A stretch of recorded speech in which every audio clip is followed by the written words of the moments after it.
Voici une histoire simple, touchante et inspirante d'un vieux cultivateur blanc vivant au Toramage. Je mets l'histoire de Marcel, le vieux cultivateur du village.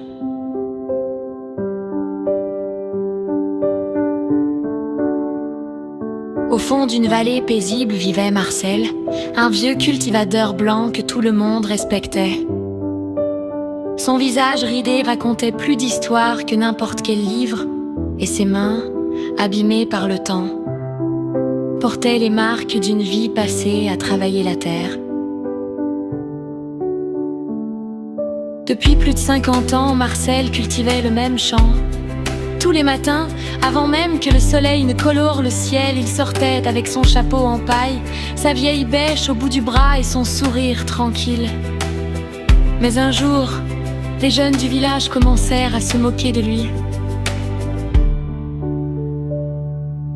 « Pourquoi tu continues encore, vieux? La terre est trop dure maintenant. Tu es fatigué. Repose-toi. » Marcel ne répondait pas, il retournait simplement la terre, lentement, patiemment.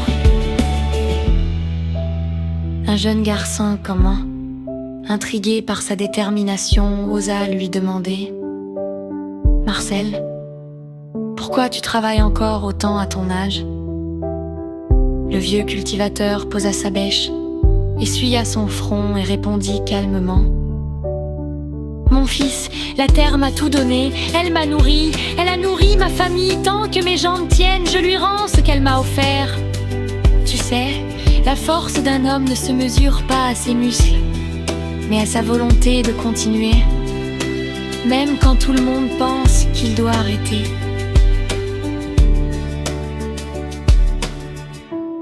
Ces mots touchèrent le jeune garçon profondément.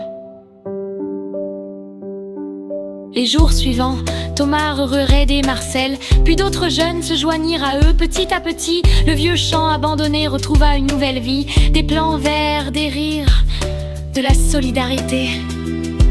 Et un soir, alors que le soleil se couchait derrière les collines, Marcel regarda les jeunes travailler et murmura: « Ce n'est pas la terre que je cultivais, c'était votre esprit. » À la fin, ce vent cultivateur avait transmis bien plus que des techniques agricoles. Il avait laissé au village une leçon éternelle.